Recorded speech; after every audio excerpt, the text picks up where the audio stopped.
Hi, guys. Welcome to a very special live episode of History of Haunting. Hi. Anthony. Hey, what's up? The thing that holds my phone just broke, so I'm trying to hold it and look at you guys at the same time. Oh, no. Oh, we know you're actually doing parkour, Anthony. I mean, right. More than likely. Guys, welcome to a very special episode of History of a Haunting. We are here to talk to you all about... I lost you. The second... Hold on, my title's not working. Is it working? No, it's not working. There we go! Second paranormal investigation of Trans Allegheny Lunatic Asylum. And this one is different from the last one we did. This one was a private overnight investigation. And we had 5 different teams that were with us. And we're very excited about it. We've got a lot of evidence to show you. We have a lot of things to cover. We were joined that night by Spirits of the Southeast, Seekers Club of the Paranormal, Mid-Atlantic Day Trips, our team, Southern Entities Paranormal, and Piedmont Paranormal Investigation and Research Team, of which we have 2 members, Anthony Simonelli of Seekers Club of the Paranormal and Scott Reddick of Piedmont Paranormal Investigation and Research Team. So welcome to the show, guys. Thank you so much for hosting this with us. We are super excited to have you and even more honored to have been able to investigate this iconic location with you. So to that end, Laura, why don't you go ahead and introduce our guests? All right. So Scott is the co-founder and CEO of Piedmont Paranormal and is also a paramedic by trade. Scott and his wife, Heather, officially began investigating in 2011 with an anniversary trip to the St. Augustine Lighthouse's Dark of the Moon tour. In 2019, Scott and Heather founded PPIT after a trip to Waverly Hills, where they caught some amazing photographs on the infamous fourth floor. Bucket list. Bucket list. Yeah, for sure. Yeah. And Anthony Simonelli has 35 plus years of paranormal investigating experience. He is the founder and leader of the Seekers Club of the Paranormal, which he founded in 1996. In 2016, he has a credit with Ghost Hunting Consultant from the Ghost Team movie with Jason Hawes and Steve Gonsalves. Am I saying that right? Gonsalves, I think. Yeah. Gonsalves, okay. Yeah. 2020, on the Travel Channel, the Discovery Channel. Hi. The Paranormal Night Shift Show, episode 13. And in 2017, he wrote a story called Cookie for the book Tales of the Other Side, Pets in the Paranormal. I love that, by the way. I saw that and I was like, oh, that's so cool. Cute. Yeah, I mean, thank you guys. Somebody came and just asked me, you want to write in a book? And and there's other people in the book that, Chris Cesare and Brian Cano, and a bunch of different people that I wrote in the book too. So it was cool to be part of that. That's awesome. Really cool. I love that. That's really great. Well, I really want to thank you guys for being on the show. We were going to have Giuseppe Joe Cardona. Is it Cardona or Cardona? I always ever introduced him as Cardona, Joe. But it could be Cardona. Okay. Yeah, that's why I call him Joe Seeks. I can't remember his last name. There he goes. He's on there right now. So he is watching. Hi, Joe. We had an amazing time investigating with you. We certainly hope that you get better really, really soon. So Scott was wonderful enough to step in for Joe so we can talk about some evidence. Like I said, guys, we had 5 teams there that night, and it was just the most amazing evening. And we have a lot of evidence to show you, so we're going to get right into it. Hi, Mama. Everybody say hi to the live studio audience. Hi, Mama. Hey, everybody. So I do want to ask you. So I do want to ask you guys, because This is the second time the History of a Haunting has done a recap show of Trans Allegheny Lunatic Asylum because Southern Entities, myself, Chris, and Audra, we had investigated this location last summer for the first time, and this is our second time doing it. But for the three of you, it's your first time there, correct? Yeah, that's my first time down there, yes. Yeah. Okay. So, Scott, I'm going to start with you, but I'm going to ask you guys all the same question, and it is a two-part question. So, Scott, I'm going to start with you. First, what was your expectation of this iconic, infamous, one of the most haunted locations in the world? I don't think that I'm speaking out of turn saying that about this location. So, one, what was your expectation before you got there, knowing what you knew of it? And two, did Trans Allegheny meet that expectation? Well, the second part of that question is absolutely. It did, and it exceeded it, especially once we get into evidence review. My expectation when we got there was to be just completely awestruck by the place and the activity that we would come across. And, like I said, it did not disappoint at all. Yeah, I agree. Anthony, same questions to you. What was your expectation of Trans Allegheny, and did it meet those expectations? Well, I knew it was going to be awesome to begin with, going down there, but when I got in there, I thought it was great. You could feel the energy as soon as you drive down that big driveway going to the place. Yeah, definitely feel energy. Yeah. And once you walk in the building, you just feel it all at once. So it was great. I had a lot of experiences, so I really enjoyed it. It was fun for me. Night out. That is wonderful. That is wonderful. Joe actually he says, I was amazed at the size of the building. I've never walked such a building that big. And I think actually, Joe, I don't know, Anthony, if you were there with us, but we were talking to Rhiannon, who was one of the staff at Trans Allegheny. And she had mentioned that Joe Jordan purchased the asylum, I think back in the 90s or maybe close to 2000 for just $1.5 million. And it came with the main building. No, I wasn't there for that. Yeah, it came with the main building, the tuberculosis building off to the side there, and then all of those buildings in the back for $1.5 million. We were so floored. That's all he spent. He won on that investment. Right? Yes. Yeah. Giuseppe, Joe, he was like, he came to me, he told me about that. And I'm like, that's right. He goes, I would have sold my house. I would have sold everything. I would have bought that thing. I could have built one of the house in the back and just rent out the place. He was like all excited because he's into real estate and all that stuff. So oh, yeah, he for was sure. Like, wow. For sure. Yeah. It was yes, really, I wanted it. Yeah. It was really amazing. We were really floored by that. So, Laura, same questions to you. Knowing what you know, I mean, obviously, you're the co-host of a paranormal podcast, so you're pretty familiar with Trans Allegheny. Fair enough. What was your expectation, and did it meet it? It did. It does, even though you know how big it is. And I had seen pictures before, but when you, like Anthony was saying, when you pull up, just the grand scale of it, it's a really beautiful building.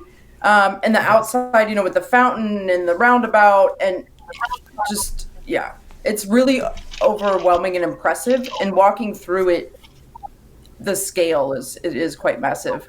And then enjoying the history of it, the different wings, seeing it. The restored parts are really cool because you get to see, basically what it looked like. Yes. When it was operating, and then you have the other wing that's like what do they call it? The decrepit wing, where the new one. Mm-hmm. Yeah, the decrepit wing. Yeah, where it's kind of that's you can see where time has taken its toll on the building. So it's really cool to see from what they've done now with the restoration to what it was probably when he bought it, the whole thing probably was closer to looking like. So that part was really cool for me to see everything in between and be in the place where we know all this history has taken place. As far as the investigation, I didn't have a ton of expectations. I usually don't. As I the was on the first podcast recap skeptic, show. yes. Right. Yeah. So I was on the first recap show, so I know the kind of stuff that you guys captured the first time. So I did expect there to be a decent amount of evidence, and I wasn't disappointed. Yeah. Like the first walkthrough, I had an experience. So like in the first 15 minutes. Yeah. So Yeah. So it definitely lived up to the hype. It definitely did. It started. Yeah. Yeah, for sure. So it was a really fun night. We kind of billed this as a para-unity investigation. Like I said, there were 5 different groups that had come with us. And we actually had more people that were planning to go, including Tony and Cherie Rathman, Aaron Bush, Andrea Perrin, Ron and Lourdes of EVPE, Ron Iacovetti, go buy his book, please, and Lourdes Gonzalez, Brittany Contreras. They were all going to go, but for various reasons, they were unable to. So this episode is dedicated to all of them because you guys were there in spirit. And we truly, truly wished that we could have investigated with you, but Trans Allegheny's not going anywhere, and there always is the next time. So, do you want to talk a little tiny bit about, so the evidence that you guys have submitted to us is absolutely phenomenal, and I can't wait to show everybody. We're going to get to that in just a second. But what are some experiences that you had that maybe you didn't capture on audio, you didn't capture on video, anything like that that was just really unexplained? Like, for example, during that tour that Laura was talking about, like the very first part, when she took us into the lobotomy section and into that new area, the decrepit wing, Laura has a tendency to wander off. And so I was constantly like, where's Laura? Where's Laura? Like looking around for her. And at one point, put a bell on her. Yeah, exactly. That's what I said. We were all going downstairs into like the decrepit wing, and I was like, I need to put a bell on her. And Zach and she were behind me. And Laura, why don't you tell everybody? Yeah, why don't you tell everybody what happened after I said I need to put a bell on her? So we literally heard a bell, and I heard it, and I had heard her say that, like up ahead. So Zach and I were in the back of the line.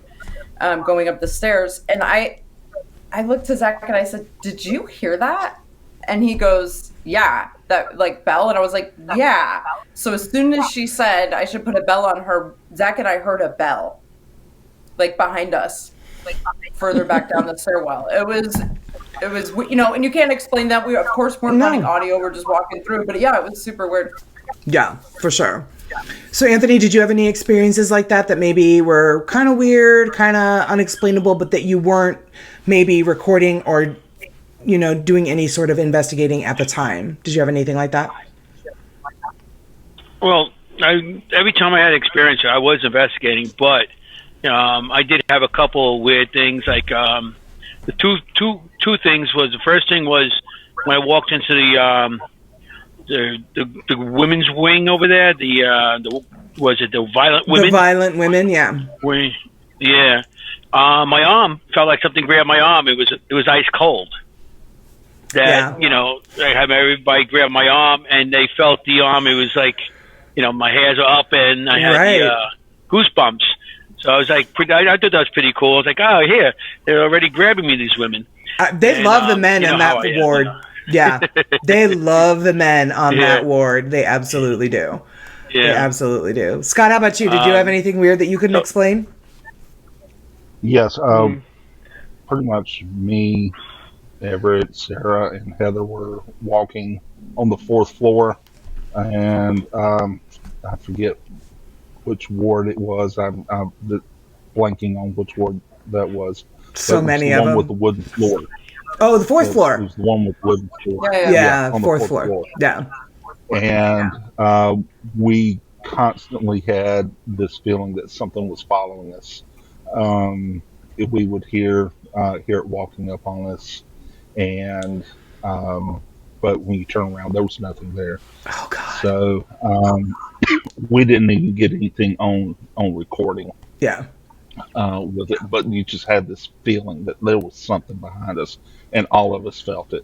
So, yeah. Oh God. That was a little on the creepy side.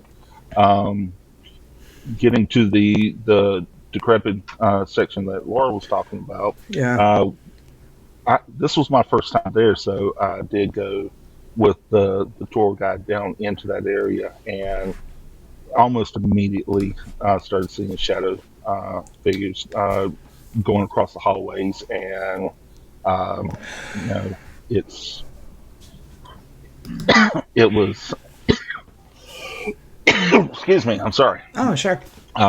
It was really weird. I kind of wanted to chase it there for really? few minutes.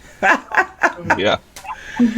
You Wouldn't know, be the first time I've chased one. I mean, no, it wouldn't. One of the things, and I have it on video, but I didn't include it in the show tonight, is a bunch of us had been up on the 4th floor, and I believe it was me and Connie and my niece Emma. It was her first investigation, so she was there with us, Jody and Lisa, and we were doing an Estes method, the sensory deprivation session, up on the 4th floor. But there was also Connie Santiti, and then Chris and Audra and Laura. They were down like on the further end, and then Anthony comes up, and he's got his camera on his tripod, and out of nowhere, Anthony starts coughing. And as this is going on, so everybody's like, okay, he it's almost like he got a tickle in his throat and he just could not control the cough. Jody is the one that's she's got the blindfold on, she's got the soundproof headphones, she's listening to the spirit box, and she's just spitting out whatever she hears come through the spirit box. She spits out the word thirsty. And so then Anthony steps into a room on the 4th floor to try to get his cough under control. And a few minutes, or well, it felt like minutes, but it was probably just seconds, Jody spits out thirsty again. And eventually Anthony is able to get his cough under control. He comes back out onto the floor from the room, and Jody, for the 3rd time, spits out the word thirsty. And I know a lot of us that are watching this show, we have watched Entity Voices Paranormal Evidence a bunch of times. Those guys, I always say it every opportunity I get, they trained me on how to be a paranormal investigator. And that's the trifecta, right? If you have a word come through the spirit box 3 times, that's situational awareness. That is not a coincidence. So I thought that was really, really interesting. And I did mention it we've got a Facebook Messenger chat of everybody that went to Trans Allegheny. We're sharing evidence and all of that. So I hadn't mentioned that in the chat. Now, Anthony, what was your thought on that, since it was essentially you, whatever was talking through the spirit box, was talking about? What's your thought on that? Yeah. Well, when I went up the stairs on that floor, I had the camera on me and everything. As soon as I walked in there, it felt like, I don't know, something just like grabbed my throat. Whoa. That's what I felt more like. Yeah. And I put the camera down because I couldn't get myself under control. Right. There goes Chris. And I put the camera down. That's why I stepped back out into the hallway to catch my breath. And it just like wouldn't let me go. Oh. So, when I came back, I finally it stopped. I still had that in my throat, and I came back, and then it was like I forgot. Somebody gave me some water right after that I walked in. So it was crazy. something. I don't know what it was. I really don't know. It could have been because I did welcome Dean to touch me, so maybe he had a thing behind it, because be. He was strangled, and maybe he gave me a little of what happened to him. So isn't that awful? I really don't know. Yeah. And it happened. And it didn't happen the rest of the night. Nothing like that happened, really? like choking wise. So, yeah. So it was interesting what happened and how it happened and where it happened. Yeah. And then you had Chris running up and down the halls chasing the creeper too. And then you guys were doing your session there. There was a lot going on at that. There was a lot going on at that time. Yeah, for sure. There really was. There really was. There was a lot, and everybody was there, so we had a lot of energy up there to feed off of. It's true. We did. Everybody's energy. Yes, absolutely. Yeah. And we had a lot of people there that are sensitives, and they have certain psychic abilities. So one of the things that Erin Bush had said in when she was hosting Andrea Perron's show was that people that have those kinds of sensitive gifts glow differently to the spirits. So there were several people on that floor at once that maybe were glowing a little bit differently to the spirits there. So I thought that was really, really a succinct way to put that. And Because I'm a in that sensitive moment, also, so. yeah, and in that moment there were a bunch of people, so there was a lot of different types of energy there that Creeper could have drawn from, and anybody else that was up there. So that being said, you guys, let's get into the evidence that everybody captured, because we got a bunch to share with you. So here's what we're gonna do. We're going to start with Piedmont Paranormals. And we had so much evidence submitted from the teams that I actually had to whittle it down. I could not show everything. Otherwise, it would be like a 4-hour show. Bet you couldn't. So here's what we're going to do. By that time. Yeah. We're going to start with Piedmont Paranormals. And Scott, the first one that we're going to show is the Bearded Man 2. So it's going to be, that's the first one that we're going to show. So if you want to go ahead and just kind of set up and explain what was going on in that moment. It was when all of us were in Dean's room. We were doing some EVP work and we had a REM pod in there, things like that. There were several of us. So you guys captured this. It's the second Bearded Man picture during this time where he's holding what looks to be a bottle. So why don't you go ahead and set up what was going on in that moment?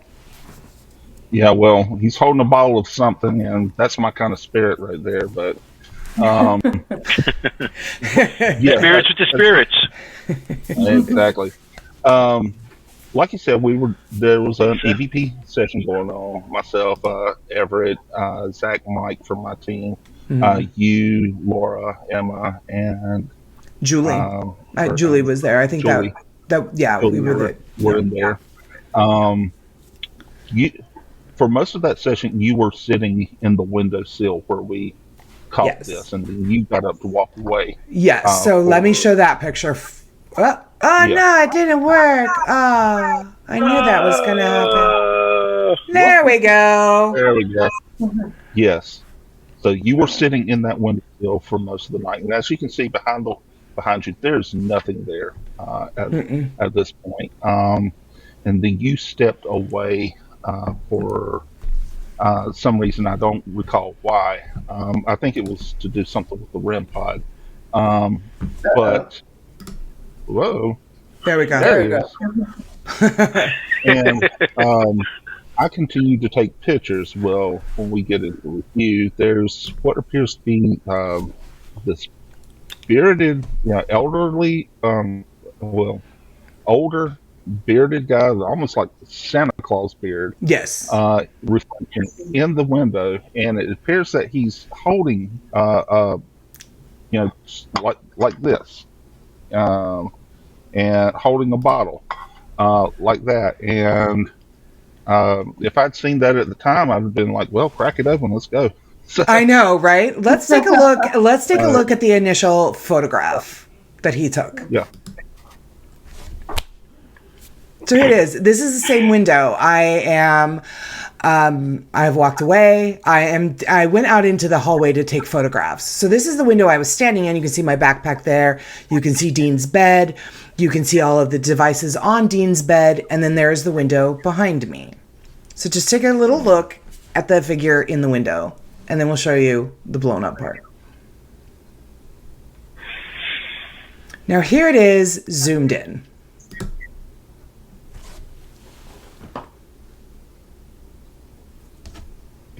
Yeah. That's kind of crazy. Yeah, it really does look just like Scott described. It does. It's like an old Santa Claus, like about to have a drink. if you can imagine that. I mean, I can. My Santa Right, yeah. Claus drinks. And this is not the first time our team has called reflections in windows.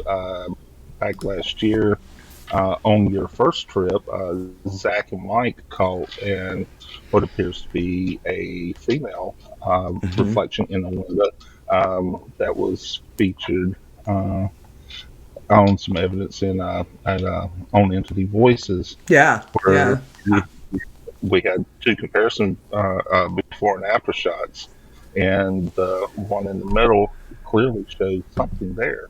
Yes. This is not uncommon for Tala. Yeah, no, Everett. No, that isn't me outside.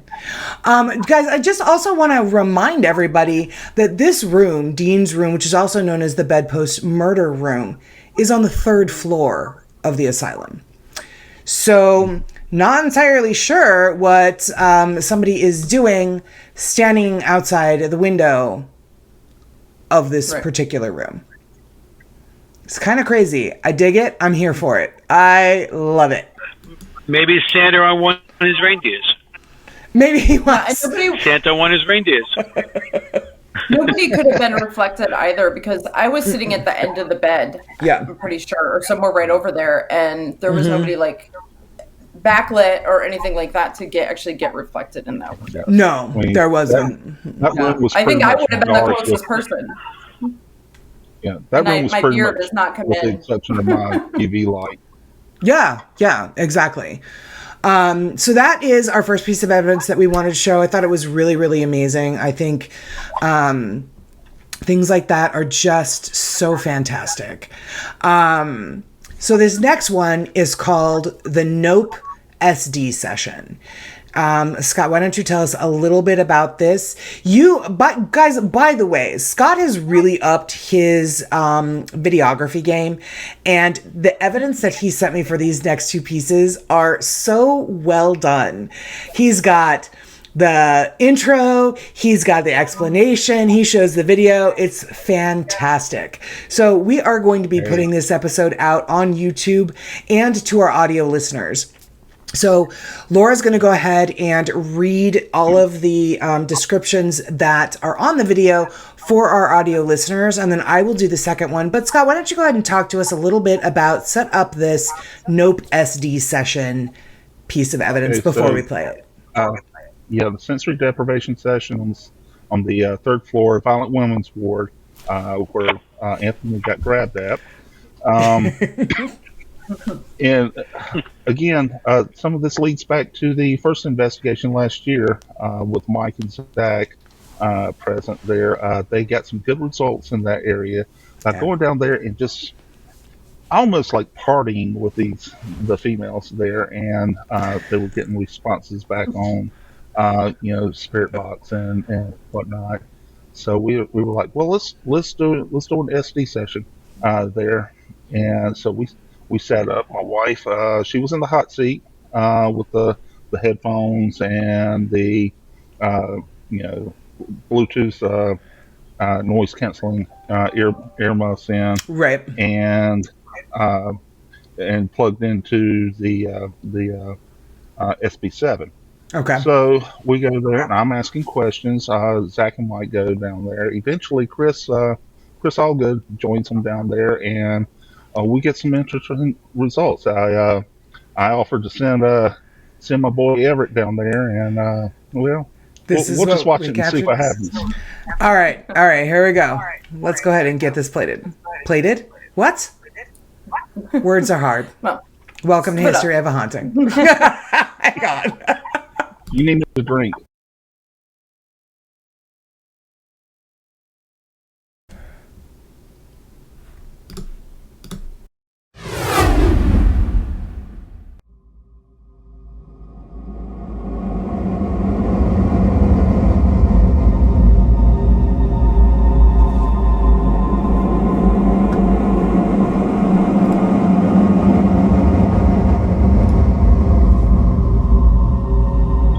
Piedmont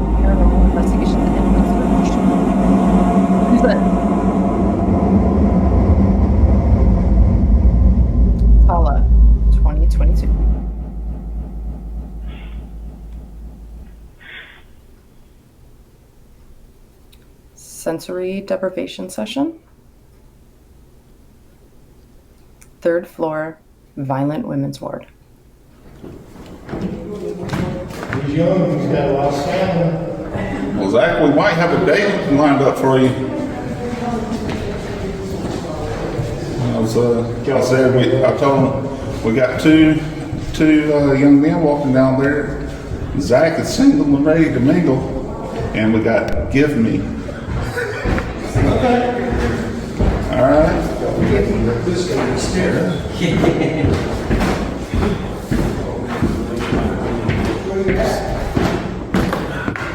Zach's heading back down to you. You need some supervision? Or some KY? Come on, ladies. Let her rip. That way we can just investigate. We've got enough of What was it. this? Idiot. Well, we got an argument to be made for that. Chris is coming down there too.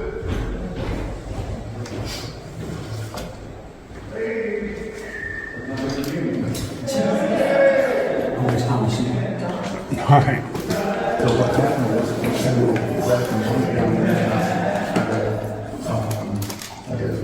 Was that single ready to mingle and give me across Yeah, and then we got it went really well last time when we were doing that. yeah, Michael's telling us well, let's try to create.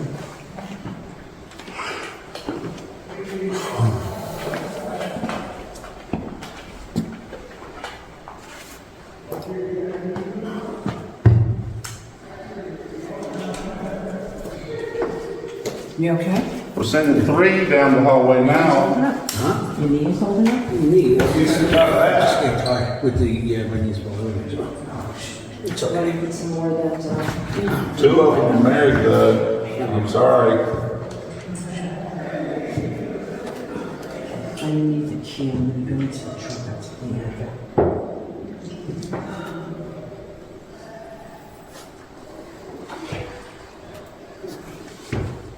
You want me to send Everett down there? Nope.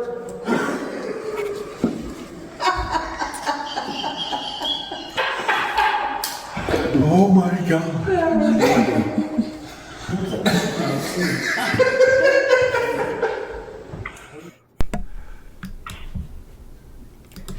Aw, poor Everett. Everett. I know. They're like, nah, we're good. No, we're all right. So that was pretty amazing. And I love this video, you guys, because it shows a number of things. This is how an SD session works. This is, we've got one individual, in this particular instance, Heather, and it's called the SD session for sensory deprivation, but it's also called the Estes method, as in Estes Park, as in the Stanley Hotel, where the method was developed. So I wanted to show this entire video, the full length of it, and not just the good parts where, you know, Zach may or may not have been called an idiot and the girls on the violent women's ward were just not down for Everett. I wanted to show the whole thing because this is paranormal investigation. Sometimes you're sitting there, you're listening to Everett. Oh God. Sorry, guys.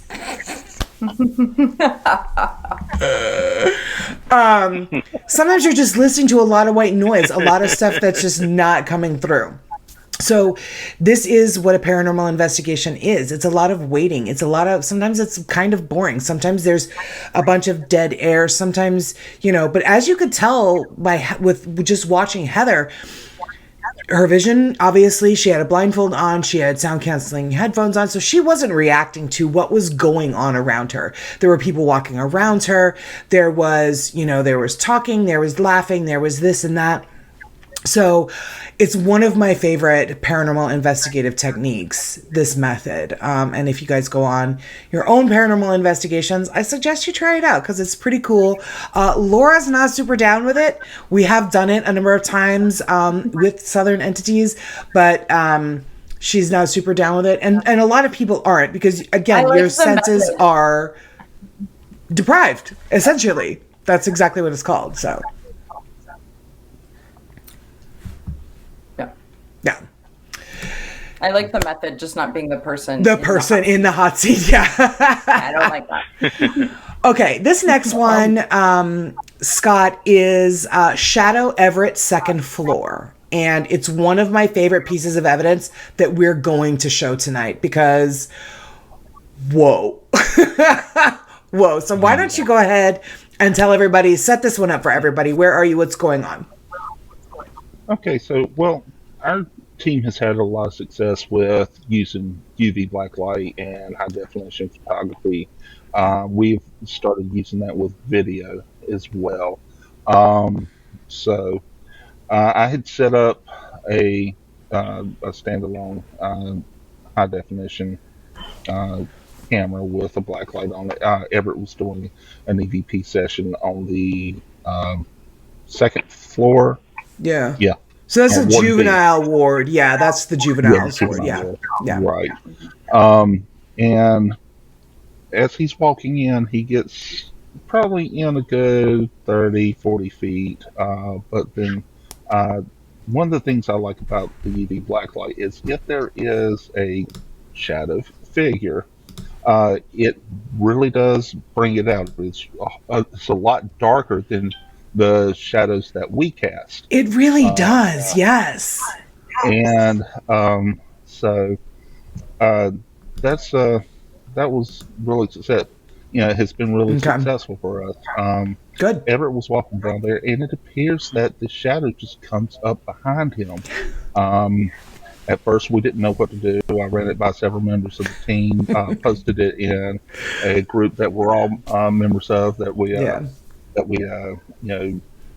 discussed either plan trip, our trips and review evidence on.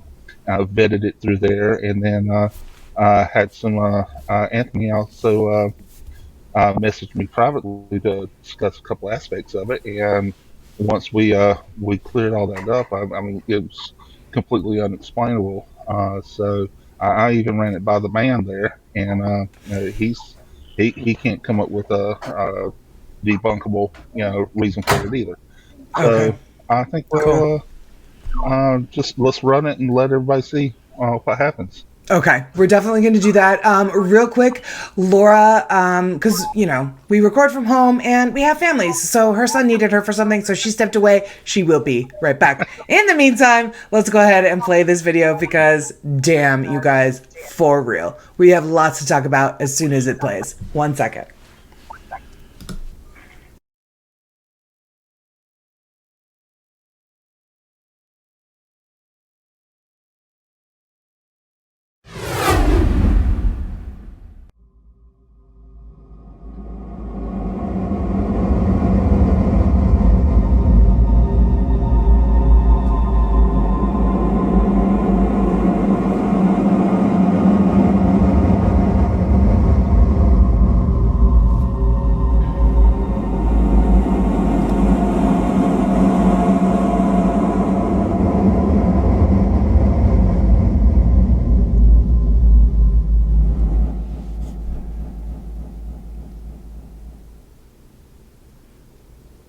Standalone HD UV light video. Second floor, Ward B. Video of Everett performing an EVP session on Ward B.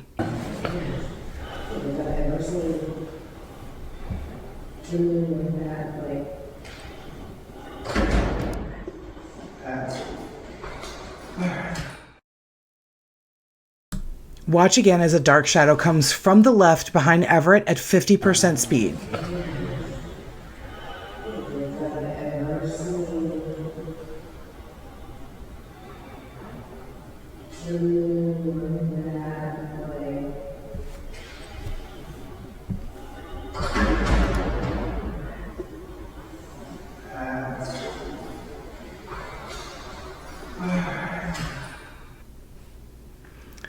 This video was vetted by multiple PPI team members and Anthony Simonelli, 30-plus year paranormal investigation veteran. No explanation for this shadow can be found by any who were part of the vetting process. You I remember guys. that one. That's a good one. Yeah, I like that. So That's Laura, interesting how the shadow how it takes away all the light in the background. It's very interesting. it absolutely does. There's no way of nothing debunking. He's transparent. just walking. It's Yeah, really there's nothing crazy. there to be doing that. Exactly. Unless something passes by, So Laura, what is your that's very take interesting. on it? Yeah, it's a really good video. I mean, because it's clear you can see it kind of come across and then kind of like peeks back out and comes back. So it's The shape of it. there, and you can tell it's not him. You can tell it's not him. Right. So it doesn't seem to match up with anybody else's stuff. There's definitely movement with the shadow. It's not. Yeah, because he's several feet kind of in front of it, like down the hall. It comes kind of like behind him. But the shape of it is what is so odd to me. Like my mom and I were watching it and she's like, that looks like a dog. I'm like, it looks like a seal. So she's like, well, how would a dog get into Trans Allegheny? She goes, how would a seal? I'm like, okay, well, that's fair. But it's just so I think a dog had unique. more of a chance than a seal. I think so. Unless, I've never heard of any sort of aquatic zoo at Trans Allegheny, so it's probably a dog. But Scott, what are your thoughts? What are Everett's thoughts? Everett, talk to us. You're in the chat. Let us know. What do you think? Well, hold on one second. Let me. You want to give some feedback on that? Well, he'll type it in, I guess. Okay. But. What's going to happen dinner tonight? Well, he was putting questions. Here he is. I didn't really. Yeah, there's a time delay on it. I didn't really notice anything at all. No. I didn't feel anything. So I had no idea anything was behind me at all. Oh, Chris has a question, and I think it's quite interesting. I think he's right. I think you're correct. That's a good point. Did he? I'm not sure. Yeah. I'm not sure. That's an interesting. That's intriguing. Research. Yeah, that's definitely intriguing. So yeah, it is one of my favorite pieces of evidence, not just from this investigation, but from many that I have watched. So absolutely, really great job. Piedmont Paranormal Investigation and Research Team. We have investigated with these folks a number of times. They are the pinnacle of professionalism, and I am so honored to have had the opportunity to investigate with you guys again. So Thank you very much. Thank you so my much. team appreciates that as well. Thank you so much. Okay. Oh, hey, Great you know what? hanging out with you guys too. Yeah, absolutely. Right. We went to dinner beforehand, before the investigation. We all went to dinner together and had the best fucking time. It was a blast. Yeah. So, Micah actually has a question. And the gift bags were even good too. Hey, man, History of a Haunting does everything up right. So Micah has a question. Were therapy dogs or service dogs ever used there? Micah, I actually don't think that they were, because by the time it closed in 1994, it was already overrun, and they weren't really, like, the therapy and stuff that was going on when it closed wasn't that great, and I don't think service dogs or therapy dogs actually became a thing until sometime in the 2000s, so I don't think that there were any. Yeah, I don't think service dogs were back then, too. There. Yeah. So. That's an excellent question, though. Right, yeah. That's my brother, by the way. Hi. Hi, Scott's brother. Hey. Okay, so guys, the next group of pieces of evidence we're going to show are from Anthony and Joe and Teresa, and oh man, they've got some stuff, you guys. And if you guys saw Anthony on Entity Voices Paranormal Evidence, you might have seen some of this evidence. But let me tell you. So, Anthony, the first one I'm going to show obviously is one of my favorites. It is, I've titled it Something Was Thrown at Anthony. So why don't you go ahead and just kind of explain what you were doing and where you were when this particular situation occurred. Okay. I'm not sure what ward that was. I think it was Ward W on the side there. Mm-hmm. Right before, you go to the lobotomy section over there. Yes. Okay. So on the first I'm not floor. familiar. That was my first time there. Yeah. So it's on the first floor. Like if you're looking at the building, it's on the first floor. It's to the right. That's that area there. Mm-hmm. Yeah. I was in this room that was on the side there. I walked in. Later on, I found out that was a room that they used to give treats out to the patients. They used to give them candy or cigarettes and stuff like that. That's why there was like these little steel doors that they used to hand people out on the side. Yes. Okay. Like a drawer thing almost. Yeah. Okay. Yes. So I was walking in there, and as I walked in there, something hit me in the chest. Just hit me. Boom. As it hit me, I jumped back. I said, you're going to hear my comments, like, whoa, what's that? And everything. So I took the camera. I'm looking up and down all over. I don't see anything in that area because the first thing I thought of was that maybe something fell off the ceiling. Sure. Sometimes you're in areas, paint chips fall off ceilings. Right. Or anything like that. So I'm trying to debunk it right away. See, something hit me. But as I did that, I was checking out. So when I did my review, I had a body cam on. Right. Yes. I don't know. I sent that one to you. I think you should play that next if you have that one. Okay. You have that one? The body cam 2. You know what? I don't think I Hit do. me once, I hit me think. 2. Yeah, I don't think I have that second one. Yeah. Okay. Maybe it didn't come through. Yeah. But on the body cam, you can see something coming up, and then you hear me react, and then coming back down, falling down. So I have it on 2 cameras. Yeah. Let me go ahead and play this one. It's called Thrown at Anthony. Let's check this one out.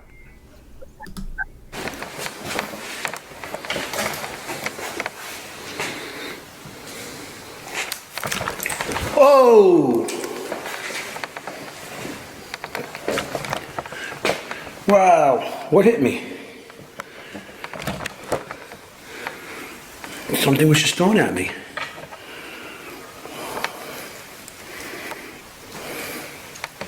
That's cool. Who did that?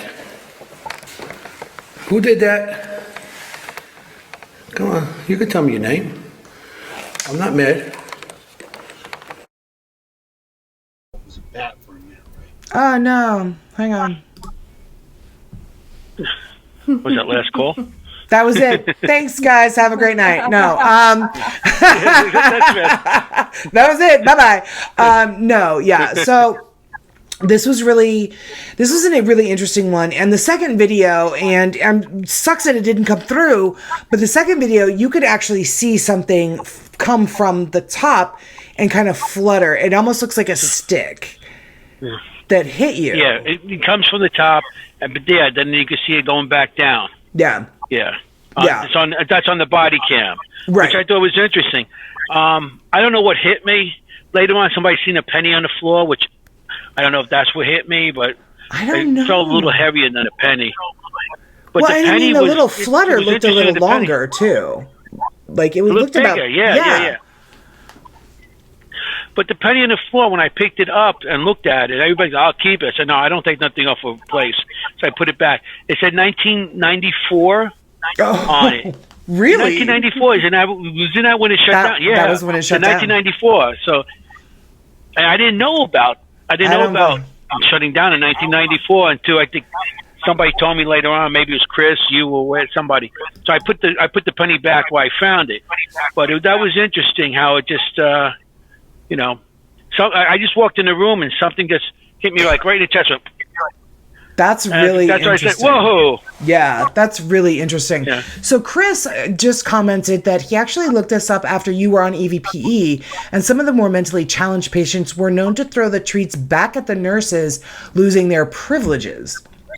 So that's entirely possible. It was a new, like, they had that area closed to the public for a while, because people were using the bathrooms down there. Visitors were using the bathrooms down there, and the only working bathroom is there in the main part of the building.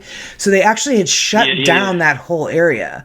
So plus they were kind of doing some work in there. We were one of the first groups to go in it. Who knows? I think that's really fascinating. And I think it's also I got a lot of that whole section. I was like, I'm sorry, go ahead. Yeah. I think it's also important to note that Ocala is full of bats, but on all of our evidence, and I'm pretty sure on yours, Anthony, you can hear the bats. You can hear the wings flapping. You can hear the high-pitched noises and everything. There's nothing of that kind in this video. Nothing. So the likelihood of it have been a bat that hit you is low, very low to zero. So I think that should also be recognized as well. Yeah, I agree. Well, I think I would have reacted differently if a bat hit me. I wouldn't be like, whoa! Yeah. I'd be like, get the hell out of here! I'd be a little using other kind of words, But just to let you know, if a bat gets that close to your camera, it's going to affect it. You're going to have static on your camera. You're going to have because of its radar, radar sensor. Yeah. Right. So if it came that close to my camera, one of my cameras would have definitely had that static. Yeah. Exactly. So I know it wasn't a bat. So yeah, because also you can hear the clicking when I get close to your audio and stuff like that. So that's I had that done in the past in many places. So you can hear the clicking, and it will affect your videos, especially your camera. That's good to know. So Micah has a question. He was like, I wonder if it was something like an open-handed strike. I didn't hear anything land on the floor in the video. Did you hear anything land on the floor at the time? No. Okay. Not at all. No. And before you hit me, go, whoa, because I say that pretty quick. Right. You can hear something hit me. Yeah. That's really cool. I like it. So maybe it hit me right here in the chest. It went boom. Wow. That's so wild. I love it. I'm here for it, though. I mean, I'm sorry something got thrown at you, but I think it's really cool. Are you kidding me? That's just why I go into these places to get interaction, not only just to get evidence. Yeah. I want to have interaction with these things. I know sometimes they will try to attach to you, and you have to try to avoid that. Yeah, but for sure. You get the great evidence when they do interact with you. Mm-hmm. I feel that way. Not everybody feels that way, and that's everybody's prerogative. Yeah. This next one that's from you is a perfect example of interaction. It is called it's the REM pod session that you did. Oh, and I love it. It is so funny. It's and the interaction in it is just sublime. So everybody, let's watch this one. This is the REM pod video. I had Cherie laughing last week on this one. Yes, she was laughing hysterically. So good. It's so good. Let's have a listen, guys.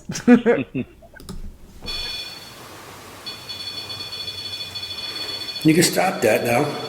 Please stop that. Thank you. Thank you. No more. Come on.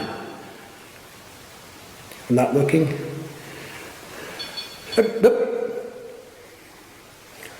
Stop. Thank you. I'm looking at you now.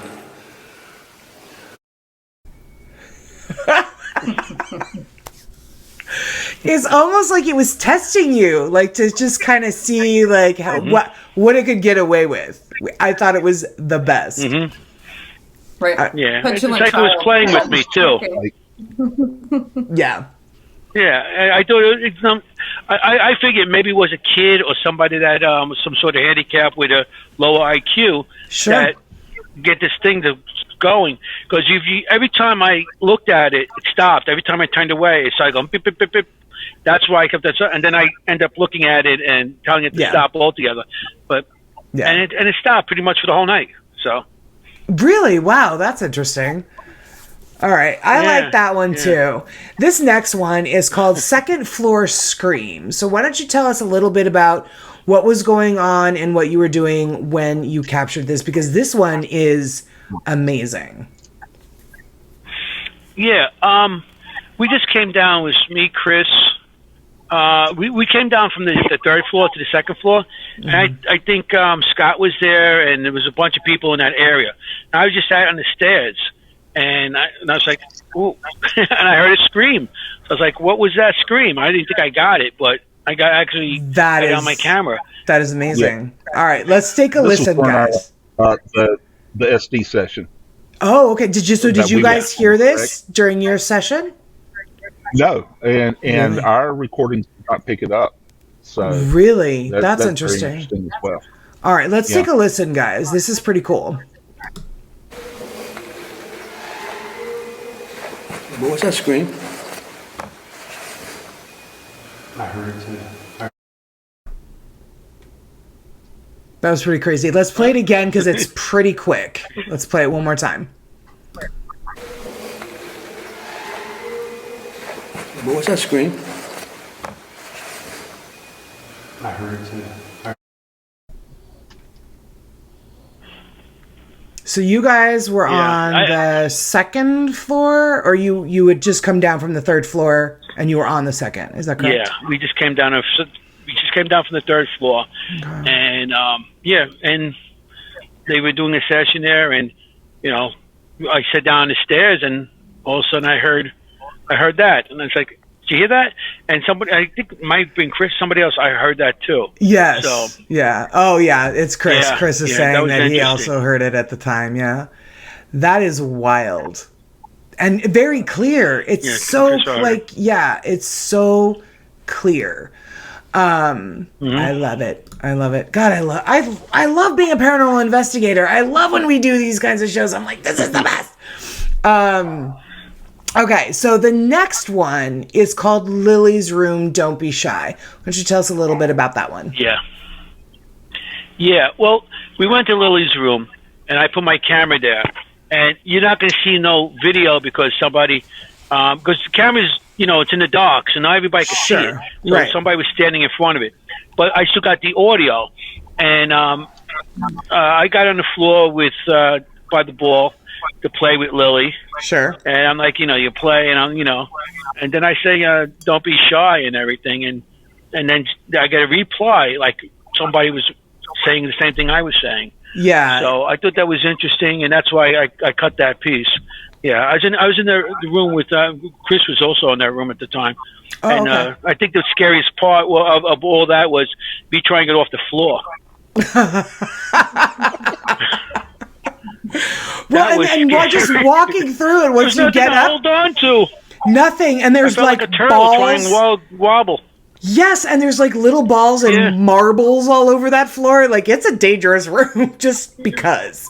Yeah. Let's go ahead and listen to Lily's Room. Hang on. Okay. I'm a little upset. But that's okay. You're shy. Are you shy?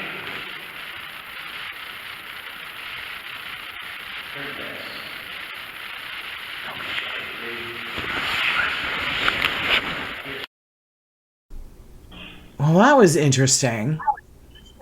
It sounded like a male voice to me. Let's play it one more time. Okay. I'm a little upset. But that's okay. You're shy. Are you shy?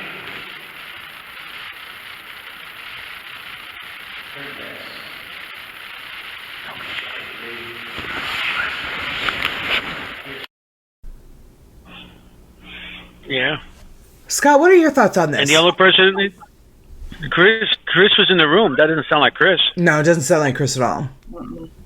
It's definitely a male voice, but I can't really make out what it's saying specifically with the setup I'm having to use tonight. Right. The audio is not coming through my earbuds, but it is using the microphones from them. So I'm having to use audio from the laptop. So it's kind of hard to hear, but I can make out a male voice.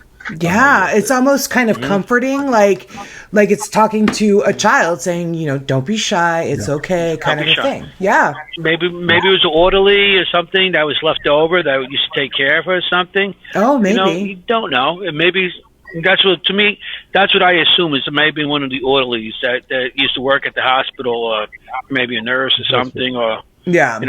Yeah. But so it's that's a good why. one. Don't be shy. Yeah, I thought that was interesting. When I'm doing all my stuff, I'm like, you can get something like, oh, that's cool. It's like, let me put this down. Yeah, for sure. Cool.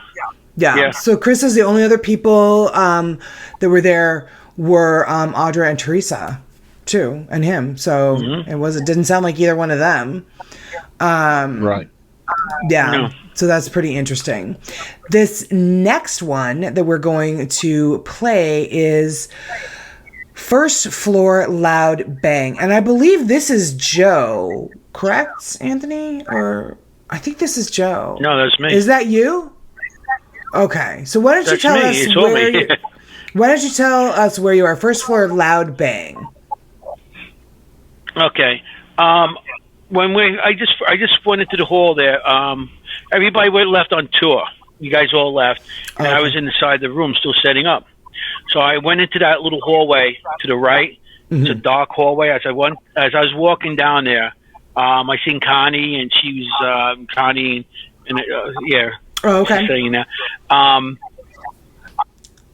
And I was walking down that hall, and I seen her, and she said that there's somebody in that, as you go through the doorway, there's a door on the side, and she said she's seen somebody there, and something was like looking at them and stuff.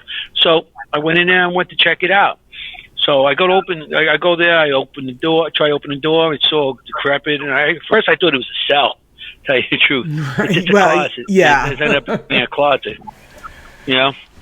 So as I go away, I'm not sure which clip I sent you, but as I go away, I said, oh, it's a door.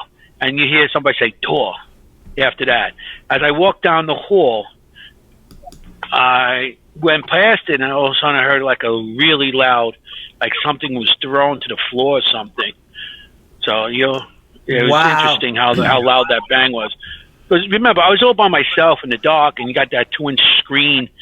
That's the night vision screen to see. That's all I got. Yeah. Okay. So when you hear things like that, you're like turning, like, oh. So, and then, of course, I went back. So. Okay. All right. Let's check it out. Let's check out this First Floor Loud Bang. A cell. Is that a cell? That's some sort of door.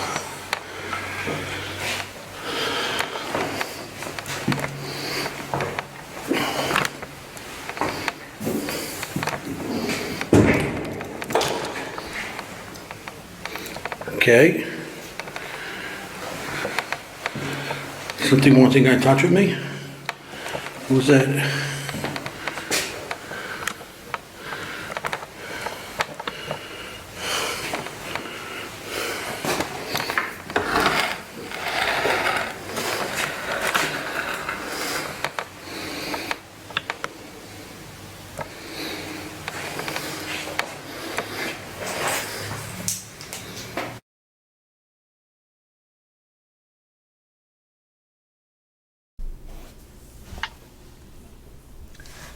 That would have unnerved me to no end.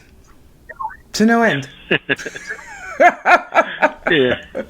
And I'm not any kind of person that's afraid to like go off by myself.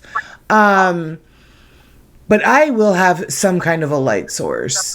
Flashlight, a UV light, something, not just the screen of whatever camera, and using that IR. I have yet to do it. I'm not saying I won't, but this is pretty cool. I like it. Laura, what's your take on this? I like it as well. I like the bang afterwards, and it's very interactive as far as like the narrative of how he's walking through, and it's like he made somebody mad or something, it's a little bit weird. Yeah, like, as they say door, and then like a couple seconds later as he's walking away, they're knocking stuff over. So that's pretty cool. And it's really loud. So it's not just like a little tap bang, it's like, it does really sound like they knocked something pretty big over. Yeah. For sure. And it doesn't look like you can see what it is. Yeah. So, yeah. Yeah. Yeah. I was just hoping they didn't throw it at me. So Right. that's the same area. Got something got thrown at me later on. Okay, so this happened before you got something thrown at you. Okay, I get it. Yeah. Yeah. That's all the same area. I got a lot of stuff there. There was a lot going on over there. There was. That whole area was just creepy, and we've got more evidence that Southern entities captured from that same area. We've got one more piece of evidence from your group, Anthony, and this one I actually think is my very, very favorite of all of the pieces of evidence that we have shown from your group tonight. It is called Running. And it looks like you guys are heading up the stairs to go to another floor, and then you capture this. So why don't you kind of set it up a little bit and just kind of tell folks what you were doing, where you were going when you captured this piece of evidence. Yeah, I believe we were on the third floor at that time. Oh, okay. And we were about to go down the stairs. We walked around. We heard some stuff going on, and we decided we were just going to start heading down, the stairs. And everybody was ahead of me. And as I was walking, I heard stuff behind me. I heard noises. So I heard it. I turned and I heard somebody walking, and I asked Chris in the group. I'm like, anybody hear that? And then Chris ended up coming back up, and we walked around and stuff. But then when I did the review, I was like, wow, that was kind of loud. And I didn't hear it that loud on, right behind me. So, but I did hear something behind me at that time. Really? But that's Okay. pretty cool, wasn't it? Yeah. Yeah, this is a really good one. Cool. Yeah, this is a really good one. Scott, I'm going to want to get your opinion on this piece of evidence as soon as we play it. So, here we go. All right.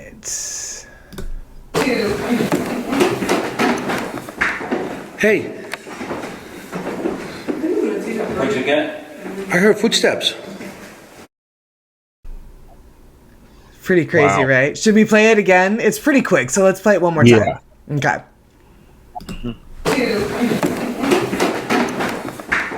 Hey, What'd you get? I heard footsteps. That's undeniable, right? Yeah, that's really loud. Yeah, that's Yeah. pretty cool. And everybody's in front of me going down the stairs, and nobody was running down the stairs there. Everybody was walking down. No, yeah. So, Yeah. Scott, what's your take on this? I mean, that's clearly running. That was loud. And that's amazing right there. I like that one. Yeah, that is so That's a good, really right? good thing. So good. And the thing is that, Anthony, you spin around pretty quickly. You hear it, and then you spin around. There's nothing, and there's nothing. And quite honestly, that building was so huge. Nobody was running in that building. I know I wasn't doing any running. I know that, like, Chris was following, right? Like, the stairs alone were tiring enough. But I know that, like, Chris gets it. 1,000%. Not one of us was running in that fucking building.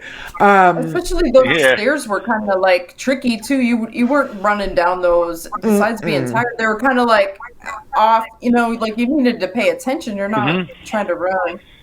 1,000%. You had to hold the railing to go down those stairs. Yes. Yeah, for sure. Right. Yeah, those stairs were. Yeah. So I thought it was really interesting.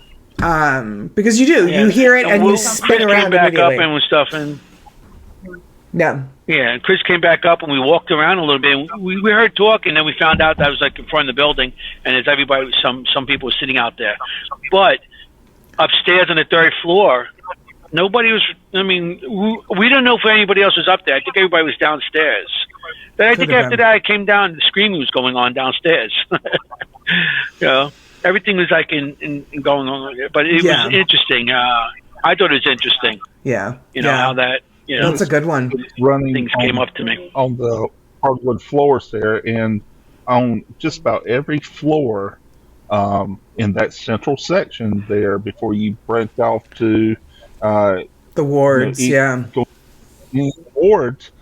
that area on all 4 floors is hardwood floors, and that was clearly sounded like somebody running across hardwood floors. Yeah, it absolutely did. It is so cool. I just love it. So, Anthony, thank you so very much for sharing your evidence with us here on History of a Haunting. We are super grateful that you're here guest hosting with us, and we want to thank you for, everything that we learned from you when we were investigating. So, thank you very much for sharing all of your evidence. I learned some stuff too.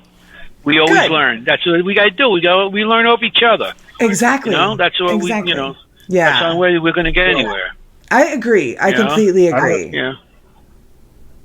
I know that for me, I've never had a reason to go to New York City until now, and that is if I have the opportunity to investigate with Anthony Simonelli, and I will make the trip. 1,000%. Scott, we have a question from the audience. Is that an MU that you're drinking? MTD. Zane, stop with the gun. And there's Zane. We love our Zane. Okay. No, you didn't mute yourself. It's fine. The listeners are used to you hollering at Zane. It's fine. Yeah, he's got like a caption that is out of caps, and he's like click, playing with it in the living room, and I'm like, hey, knock it off. Sorry, I thought I muted myself. Hey, Scott, you say we're going to have a drink. Yeah, look. I brought my little flask out. I got some whiskey in here, some Jameson. Hey, here we go. Here's my little Trans Allegheny wine glass. Cheers. Click. Yay. Cheers. Hey. All right, guys. Stogie too. Oh, hey, there we go. Oh, Laura, that's what we're missing. We need to move this outside.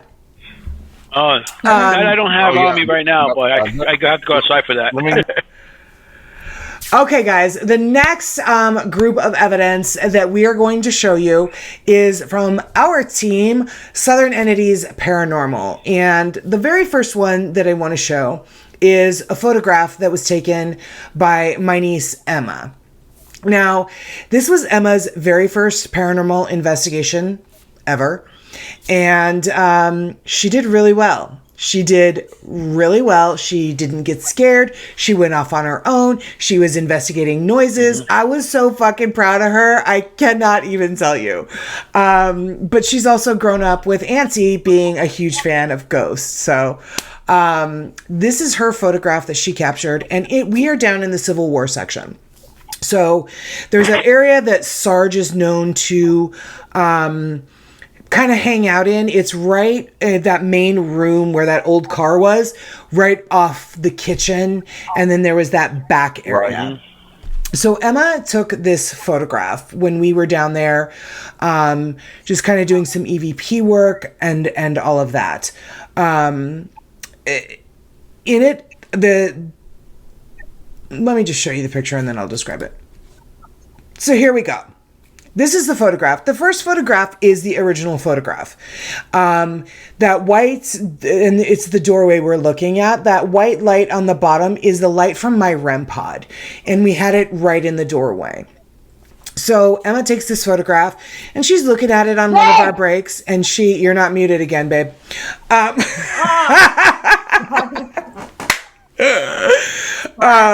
The cat gun is killing me. The middle picture is a little white mist or something that she happened to notice in the dark shadow of the hallway. And then we sent this to Chris, and Chris actually noticed that there's a second sort of distortion in the photograph that he has circled. And again, the white dot on the bottom on the floor is the light from my REM pod. But you can clearly see there is some sort of anomaly. Looks like it's sort of peeking its head out from the door. So, what do you guys think? Looking at this, Anthony, what are your thoughts on this photograph?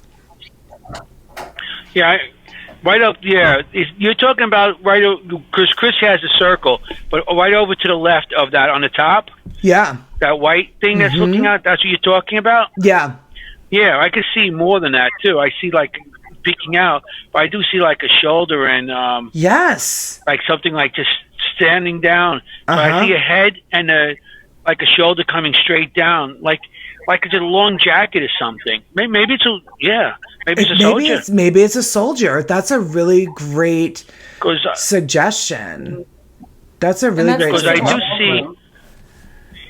Because I do also see see, like legs. a shoulder with like a long jacket and stuff, and I see a hand and everything. So I just see like a half the person. Yeah, that they're kind of like peeking out of the door frame. Scott, what are your thoughts on it? Well, I'm looking down towards the bottom too, and I think I see where you can see legs as well, or a leg. But I want to add to this that with this being her first investigation and reviewing evidence and picking up on something like this, that's an excellent job. She really did a real good job of studying this photo to pick up an anomaly there. So She sure did. congratulations to her. She sure did. Yeah, that's my baby girl. Lynn Ludwig has a very excellent question. And I don't know if I can, let's see here. What about the figure below it? Oh, That's that's what the I was rampart, you focusing said. on. Yeah.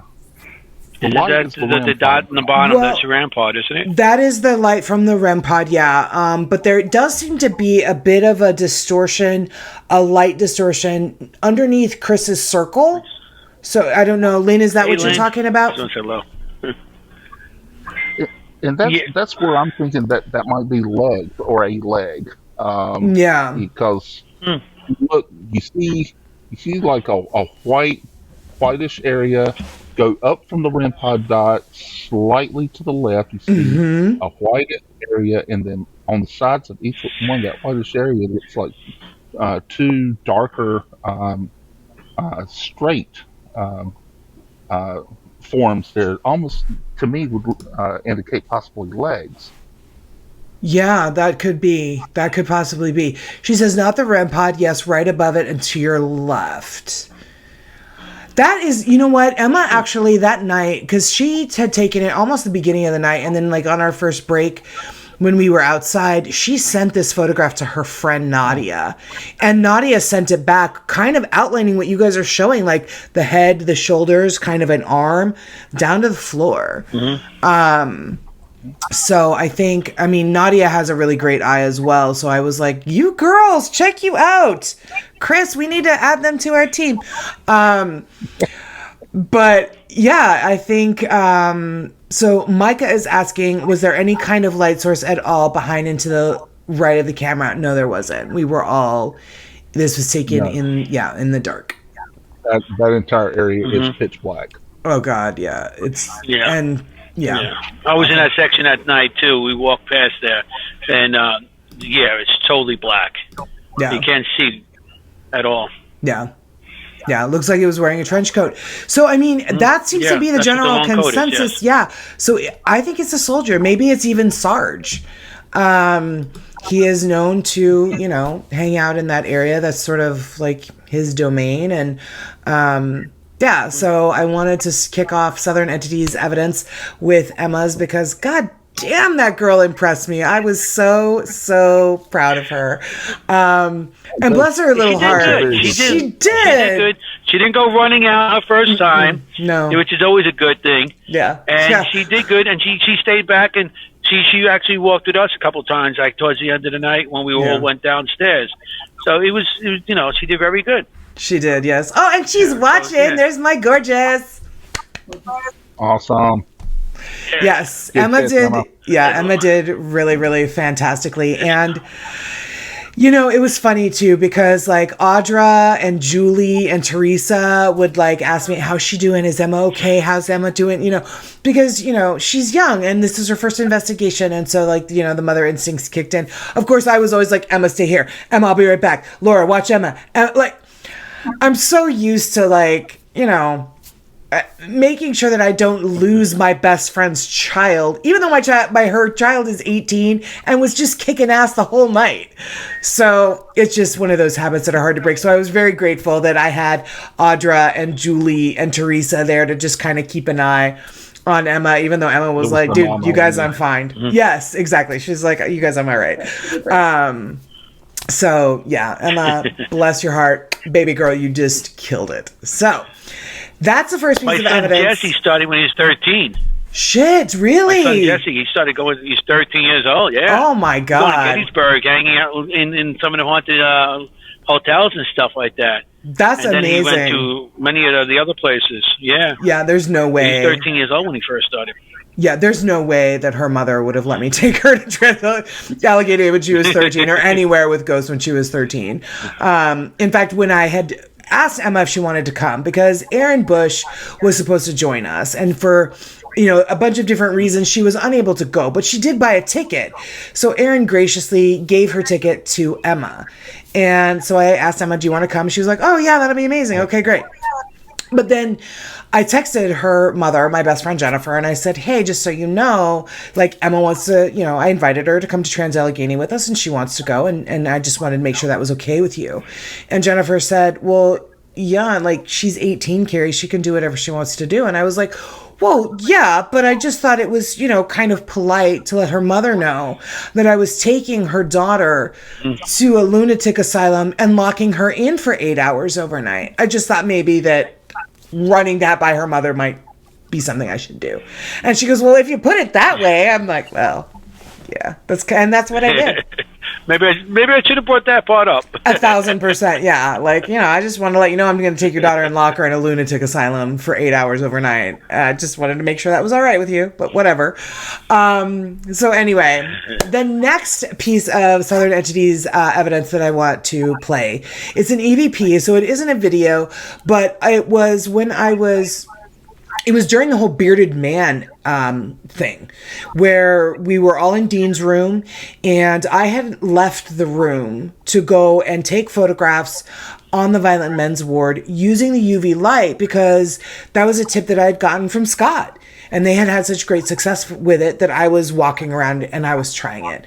I happened to walk back in the room as the camera that I was using, the battery was dying. And as I'm walking back into the room, I capture this EVP, and I didn't hear it at the time. I don't react to it, and but I do grouse to everybody in the room that my battery is dying. So here is that EVP. Let's take a listen.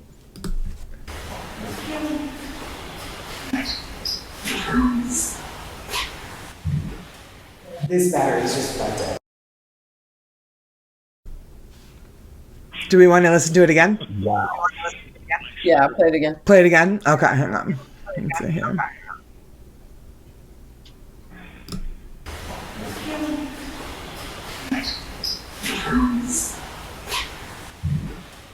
This battery is just about dead. Mm-hmm. Had a little attitude there. Kind of a little attitude, yeah. Which is like, and it doesn't sound like a man. It doesn't sound like an adult to me. It sounds kind of like a child. Like, what child is on the third floor violent men's ward? It does, and also Dean was a mute. So there are no.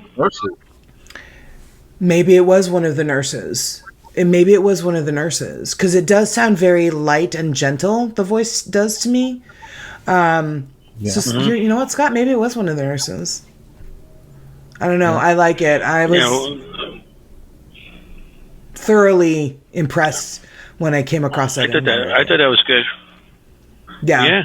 I mean, you could be a voice is a voice. Sometimes you think it sounds like a man. Sometimes it sounds like a woman. Yeah. But it's just to try. If they try to come through, and it's a man, and they don't have the energy to come through.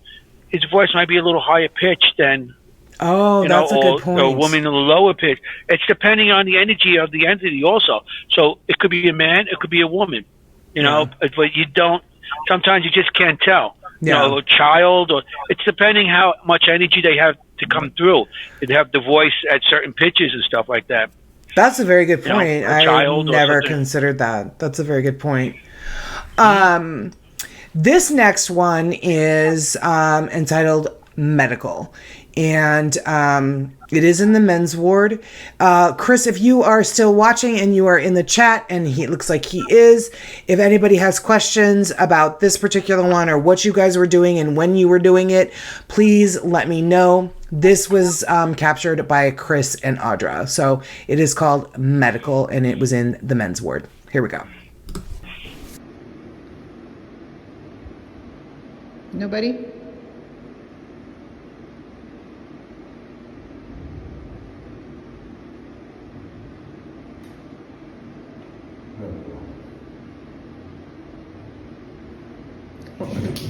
What was that? Do we want to hear it? Want to play it again? Yeah, play it one It more. was pretty. It's pretty interesting. Hang on.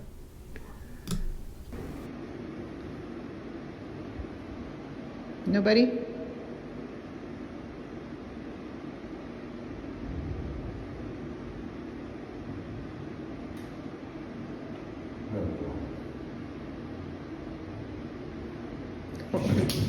What was that?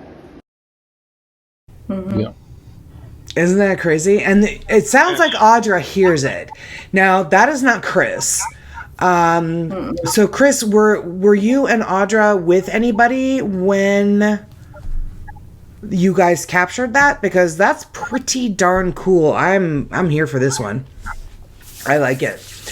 Okay, so here is what Chris says. I was off to the right setting up the camera, and Audra caught this on her phone while she was videoing. Oh, yeah, pretty much all, with the exception of Emma's photograph, pretty much all of Southern Entity's evidence that we're showing you tonight was captured on the 3rd floor violent men's ward. So, So this is during your setup, Chris? yeah, during his setup, yeah. Yeah, just the two, and then he says just the two of us during setup. So, I dig it. I dig it. Let's see. The next one that Southern Entities captured is... Now, you guys, this one... Uh-oh, where did it go? Hang on. Let me see something real quick here.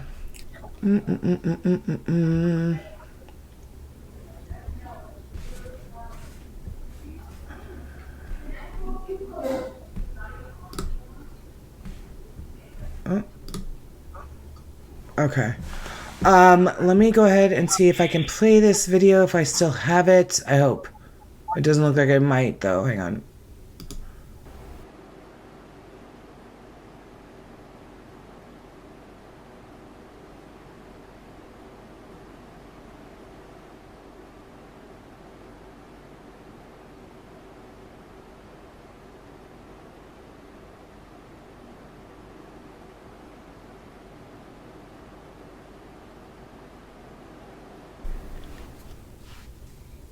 You want to see it again? Yeah, do that again. Okay, all right. I love this.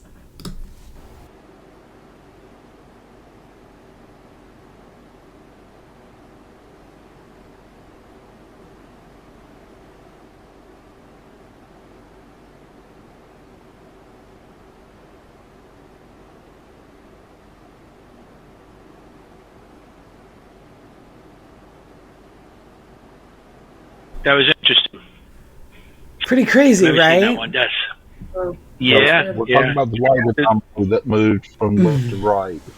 Yes. Yeah. Yeah. There was something like flipping around and then just lit up. That was interesting. Right. Yeah, and Because that's not a regular orb. That's nothing that that really moves like that. It's not dust because it's too dense. It's too thick. Right. And, dust you could have like that, that glow on it. But that was a good one. That was a good one, right? Yeah. It seems to be illuminated independently of the IR light. Yes, right? Exactly. And it doesn't seem like it kind of flows. Let's play it one more time because it doesn't really seem like it kind of like matches the light that's on the floor, which, by the way, are just IR lights, guys. That floor is completely black. For it to cast a shadow through that light, and it doesn't. Right, exactly. So Chris says it moved right out the door to the women's ward. So let's play it one more time.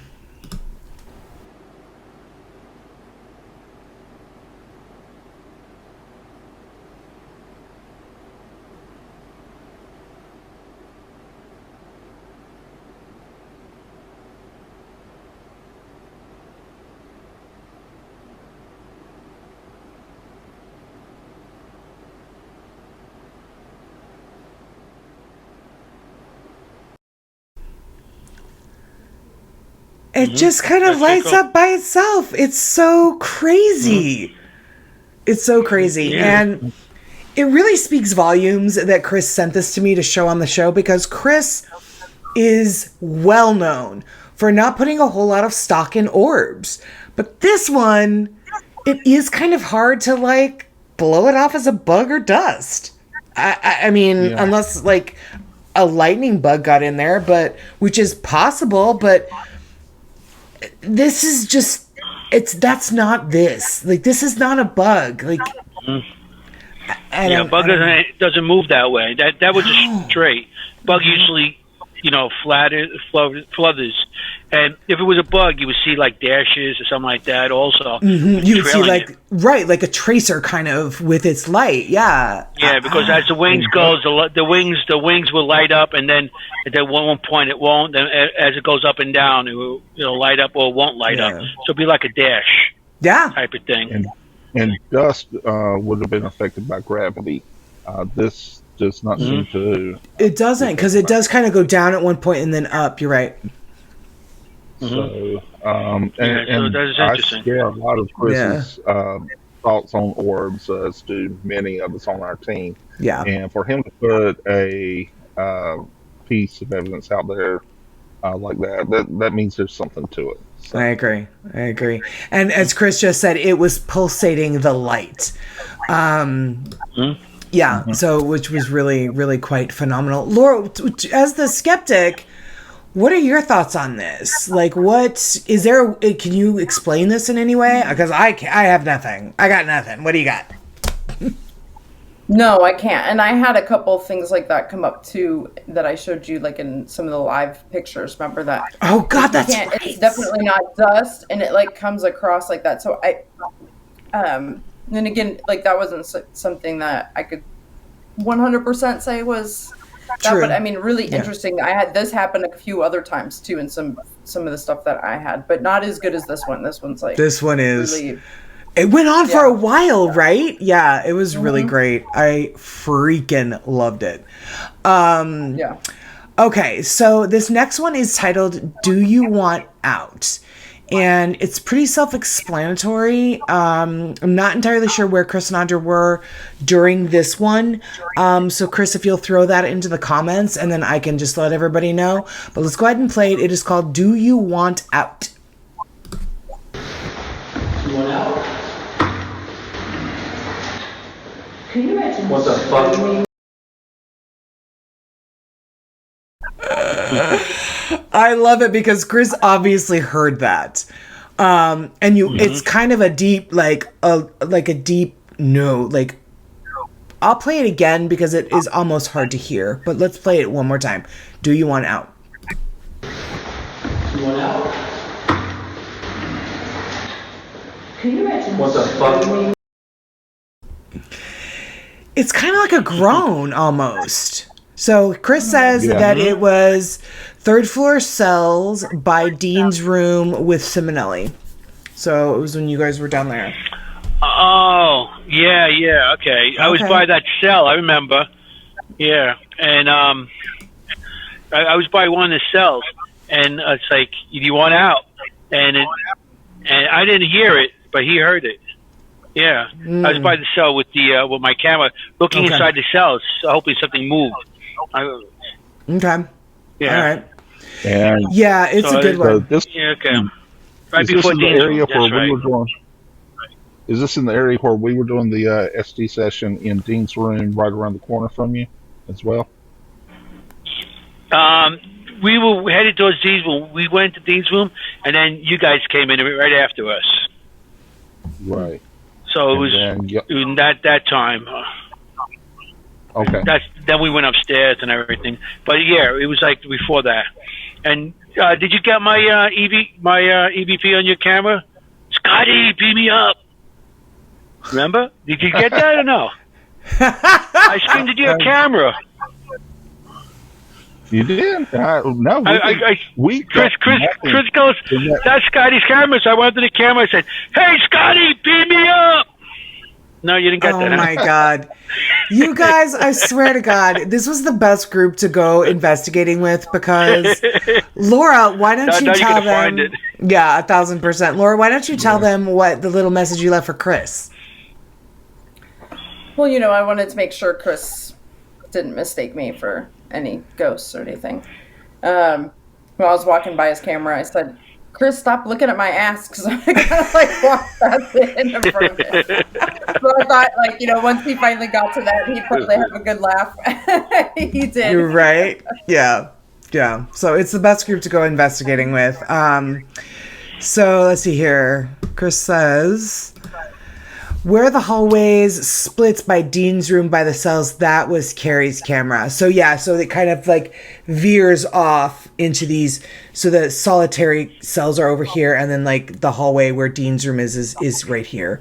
And my camera was kind of right at the entrance of that. So yeah. Did I scream it to your camera? Oh, I was wondering whose camera that was. You know what? Honestly, I have so much. I haven't gone through all of our footage yet. So you might have, and I just didn't catch it. I'm not sure. I'll have to find out. It's taking a long time. We have so much.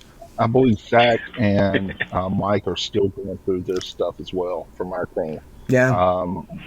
It's a lot. You're there for that long, and you've got that much equipment. You take however long you're there, and then multiply it by each piece of equipment that you have, and that's how many hours of stuff you got to go through. Yeah, yeah. And you almost have to go through it twice. I go through all my evidence twice, and then the video footage 3 times, because there's just the watching of it, and then rewatch, and then listening for audio, and then listening to the audio again, and running it through. It's a process. I'm telling you what, I had no idea.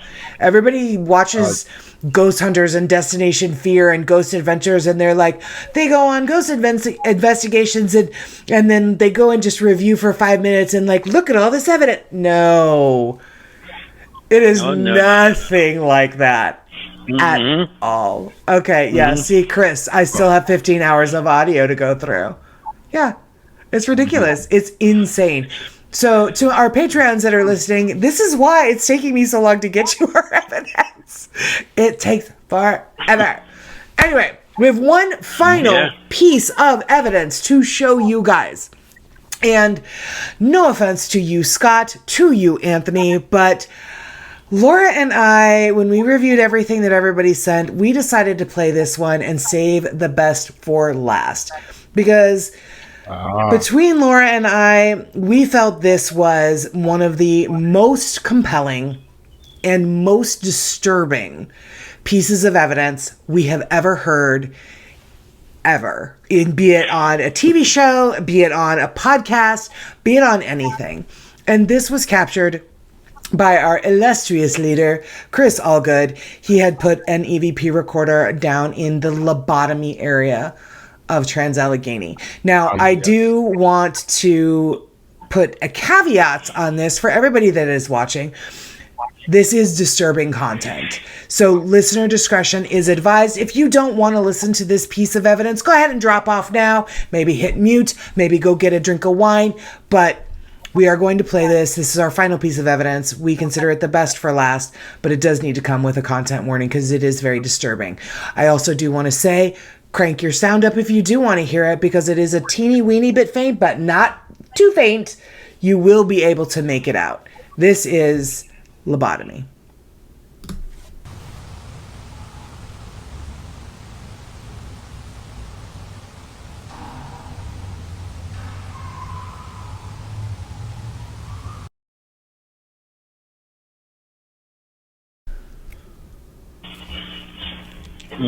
Yeah, that one is that's wild.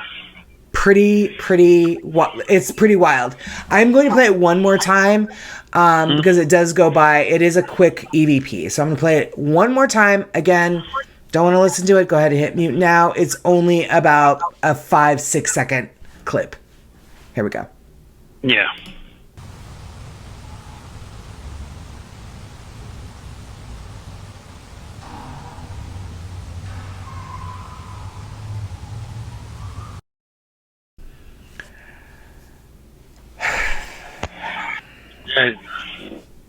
I have no words. Yeah. That's some piece of evidence.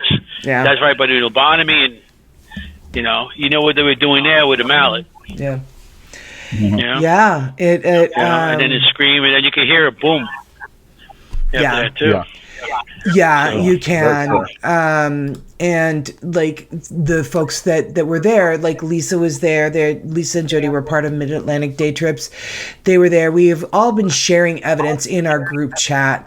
And Chris showed this, and Chris actually put it on Southern Entity's Facebook page. Laura and I talk about it. Like the first episode we recorded after we went to Trans Allegheny, we talked about it, and we were like, we'll play it on the recap show. But if you want to see it before then, go to Southern Entity's page, because it's just so crazy. It's just so crazy. And Chris says that there was nobody on that floor when this was caught. And we a lot of us weren't really spending much time on that floor. Like Everett says, it does sound like somebody is getting their brain scrambled. It does sound like somebody is going through a lobotomy. Yeah. Yeah.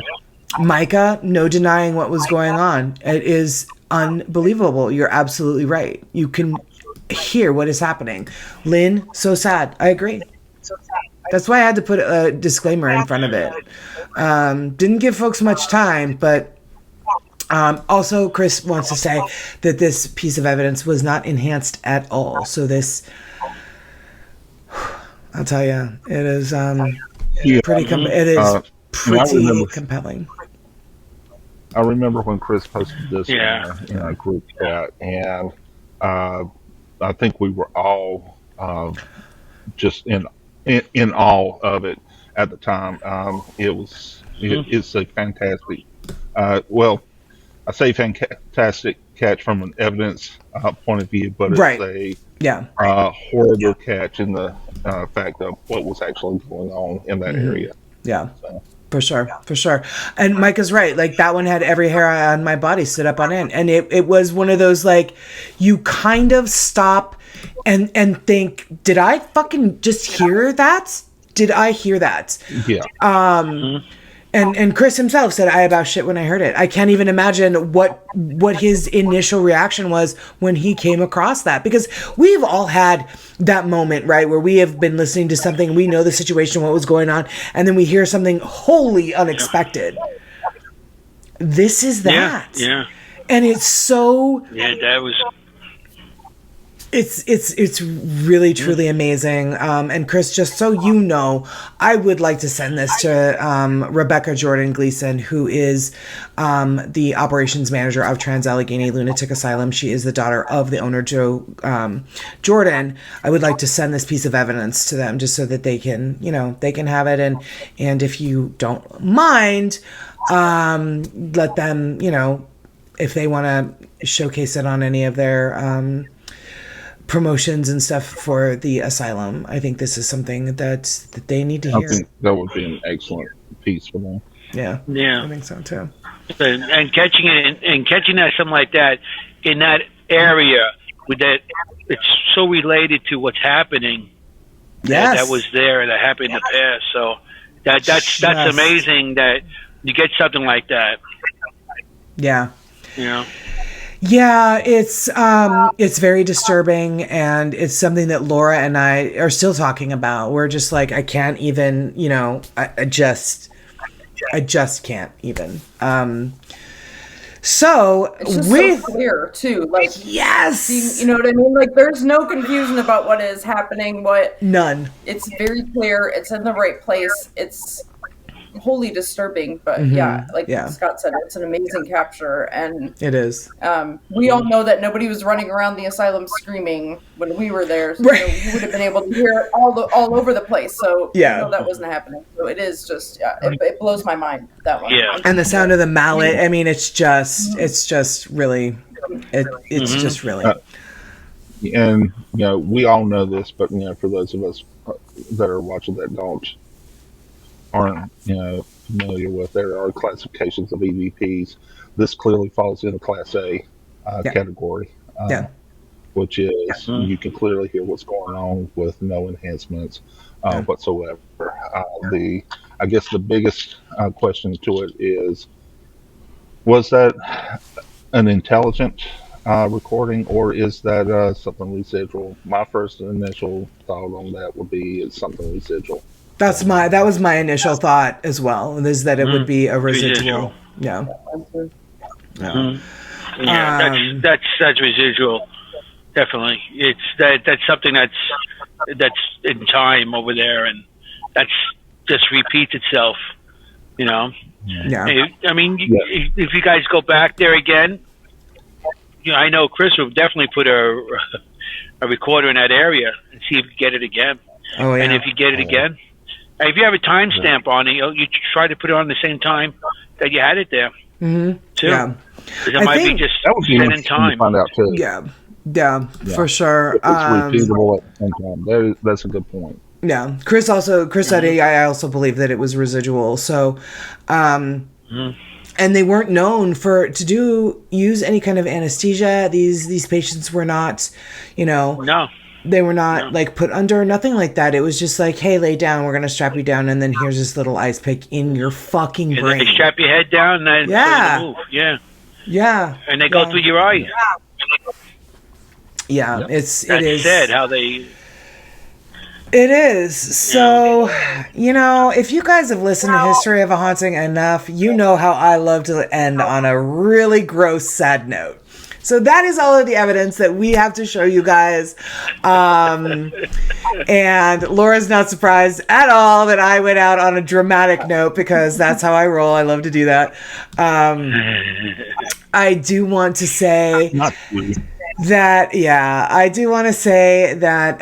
thank you everybody who has been watching and commenting, and we have had the best time with all of you. Thank you so very, very much. We do want to say that oh God, Laura, what do we want to say? Help me. I was thinking about that. All the teams that came together, what a good time we had doing the investigation. And then thank you again for sharing the evidence with us and our listeners, and just how incredible of a time we had. I hope we get to repeat it. Let's pick a new place and do it again. Yes. And for sure. Yeah, just what a great time we've had with you guys. And thank you, especially Scott and Anthony, for coming on. Yeah. So listen, before we go, Anthony, you have some fun things in the works. We want to talk to you guys, and we want to find out what is coming up for Anthony Simonelli and Seekers Club of the Paranormal. You have a new YouTube show. Tell us about that. Yeah, we're starting a YouTube show. I'm working with Lynn Lewick, and we're starting the Seekers Chronicles. And we just started a YouTube channel. You guys can go and come and check it out. Right now, we're just putting some evidence, but we're going to actually work on documentaries. We're going to be doing, documentaries. I'm not going to say which one yet. I'm going to keep that. It's really, this is going to be really wild. We're actually going to be paranormal historians. So we're going to try to go to some locations, and we have psychics involved and everything like that. So hopefully everything works out, and check it out. That's great. Seekers Chronicles. And you are already on YouTube, or it's on YouTube? So, yeah. Okay. Lynn is she's the one that does the graphics and all the editing and all that stuff, because I do the investigation, and that's not my forte. It's like I'll get you the evidence. I'll go into dark places, Yeah. But when it comes to getting my evidence out there, I got stuff. I still got stuff from on DVDs and VHS cassettes, 8mm cassettes from 2008, 2007. I still haven't really went through from Gettysburg and all different places. Yeah. So That's maybe I'll get amazing. some of my stuff out there now, and she has the ability to do this. So That's wonderful. And we're going to be going in and see what we could get. Matter of fact, we're actually starting to shoot. What's today? Oh, today is Tuesday. A Thursday. Tuesday. Oh. We're going to. We're going to start our documentary, and we're going to interview some people. So That's great. I'm and excited. get some B-roll and stuff like that. Yeah, That's so wonderful. Hopefully that. That's awesome. Yeah, I'm excited. What else is going on? What do you have coming up for Anthony Simonelli? You got some conventions coming up, I believe? Well, yeah, we got the Para Unity coming up. I'm going to the VIP party, which is going to be cool. All the celebrities are going to be there, which I thought was pretty cool. Is that the one in New Jersey? Is probably. Yes. Yeah, Yes. that one is a big one. I tried to get there. Yeah. Yeah. Yeah. It's a good one. It really is. I'll probably Ron and Lourdes. I'm going to be with them probably in their. They're going to have a section for the radio, so I'll probably with them with that.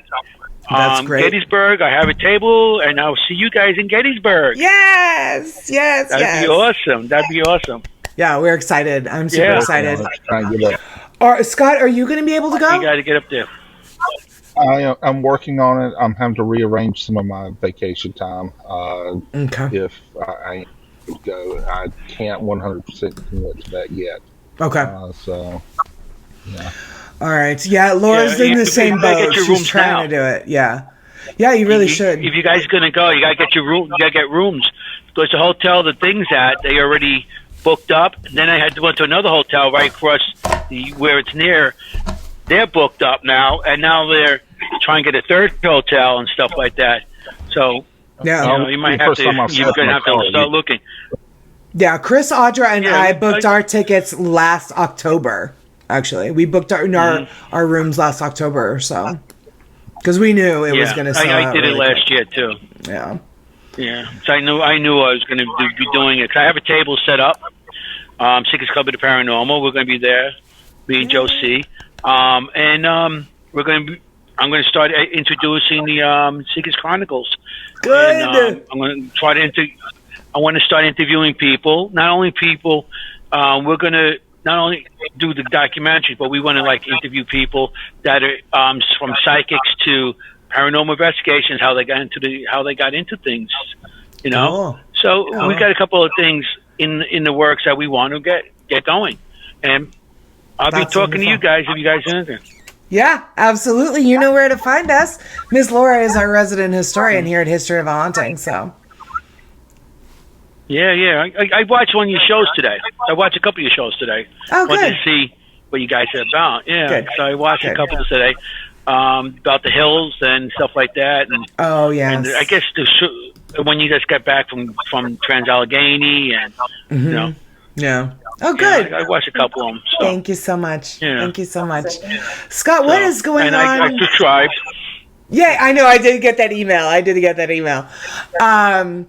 Scott, what is on the books for Piedmont Paranormal? I know you've got a battleship coming up. Yes, we have the USS North Carolina coming up, where we're going to be there. I believe you're going to be there. Yep. Chris, Audra, and we've got 4 from our team. Me, Heather, Zach, and Mike will be there. But prior to that, we've also been talking with a homeowner for a private residence that we're going to be working on. Some poltergeist activity going on. So we will. Our first investigation there is on the 16th of July. Oh, okay.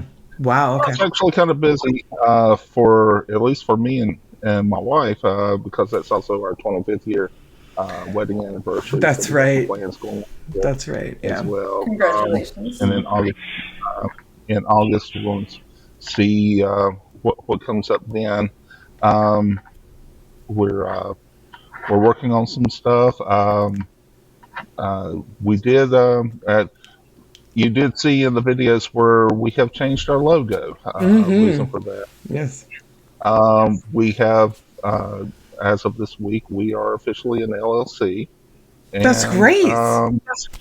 Yes, and so we had to change our logo up to something that we could copyright. So cool. part of that logo has some a piece of evidence from one of our private home investigations.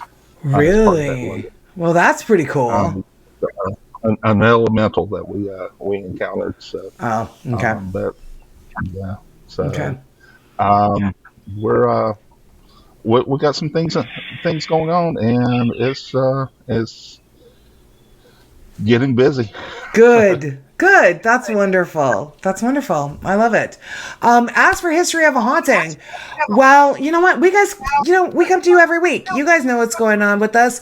Laura and I are going to be at Spirit Con in St. Augustine, Florida, with the illustrious host of Spirit Con, Karen Tatro, the wonderful and incomparable Andrea Perrin and Dustin Perry. We're going to be doing an investigation of the St. Augustine Lighthouse with them on Saturday night. Come on down next May 19th through the 20th, 2023.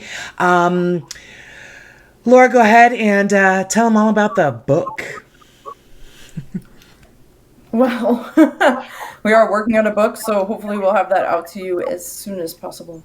But yes, we are in the midst. So it's coming. It's coming. Works. It is in the works. So plan to buy it. We will sign all the copies. Come on. Start saving money now. Yes, it's a coffee table book. It's basically a podcast in book form.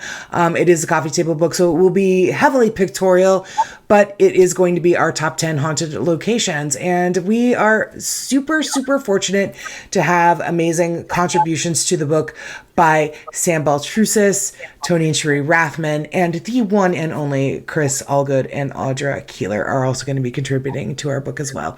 So, that's what we've got going for History of a Haunting. Southern Entities Paranormal is going to be investigating with Piedmont Paranormal, the USS North Carolina on July 30th, down in Wilmington, North Carolina. It is our first battleship. I've never been on a battleship before in my life, and it's certainly our first investigation of a battleship. So we're really looking forward to that. And then we do have Gettysburg Convention that we're going to be going to. We're going to be there to support Anthony Simonelli, Ron and Lourdes, all of the wonderful people at Gettysburg. And then Laura and I are going to skip across the pond and go do some fun family vacation stuffs. And so we're going to do some ghost hunter adventure stuff on vacation. And Laura, is that it? I think that's all we have for the year. That's it. For the year, yeah. That's it. And then 2023 is going to be all about promoting the book. So that's all we have, guys. Thank you so much, Anthony, Scott. You guys have been amazing. Thank you. We hope you had a really great time. Fantastic. Your evidence was amazing, and having the opportunity to investigate with you and do the show with you is truly an honor, and I am very grateful. So thank you so much. Yes, thank you. I'm happy to be invited, and anytime you need somebody, just give me a call. Absolutely, guys. Thanks being here. As always, you can find History of a Haunting on Instagram, Facebook, and Twitter. We are also on the TikTok. Laura, why don't you go ahead and close it out with stay safe out there, because you never know who or what is listening. Bye, guys. Bye. Bye.